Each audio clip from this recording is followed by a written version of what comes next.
U kremtua këtë të shtunë mesha e festës së Zojës së Këshillit të Mirë, të njohur edhe si Zoja e Shkodrës. Në ceremoninë e zhvilluar në kishën e Zojës, besimtarë të shumtë morën pjesë në meshën solemne që këtë vit përkoi në të njëjtën orë me ceremoninë mortore të Atit të Shenjtë Papa Francesku, që u nda nga jeta pak ditë më parë. Imsot Gjergj Meta ftoi të gjithë besimtarët të lutën për shpirtin e Papa Franceskut. Sot kjo meshë përkon në të njëjtën orë edhe me funeralin e Papa Franceskut që po zhvillohet në këto momente në Rom. E bashkë me gjithë kishën, edhe ne jemi të bashkuar në lutje për shpirtin e Papës, në lutje për kishën.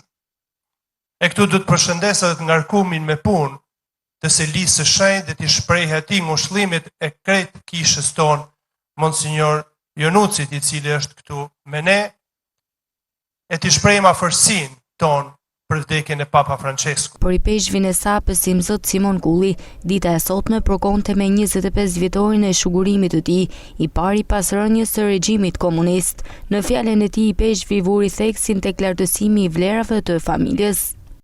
Po sot, 32 vite më parë, në këtë vend të shenjtë, në këtë shenjtërore, ishte Papa Gjon Paul II, që na bekoi dhe ja besoi nanes së Këshillit Mirë gjithë popullin shqiptar, pajtore son. Ishte bukur sot duke parë se si besimtarët shtektohen në kam një pjesë e tyre për me ardhë të nana Këshillit Mirë, të kjo shenjtërore me krejt devocion. Ta ajo nane cila i hap krahët dhe i pranon gjithmonë bitë dhe bijet e veta. Kjo është e sigurt, për këtë arsye, sigurinë që ne kemi, shtektojmë këtu sepse e dim që nana na pret me krah hapur gjithmonë. Të dashur besimtar, të ardhur sot nga shumë vende të ndryshme, po shohim se bota sotme derisa në një anë po përparon në shumë çka, nga ana tjetër e ka humbur dhe vazhdon t'i humb disa pasuri dhe vlera të mëdha, si për shembull familja, martesa, ndërimi prindërve, të moshuar.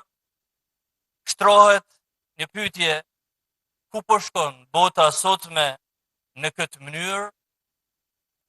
Me gjithë këtë përparim, zbulimit të reja të shkencës dhe teknikës në botë, ka shumë luftra, vrasje, urrejtje, uri, smundje, varfëri, ata që i shohim çdo ditë. Këto janë sepse mendja zhvillohet, por zemra jon fillon dhe mbyllet çdo ditë dhe më shumë. Kjo është bota sotme.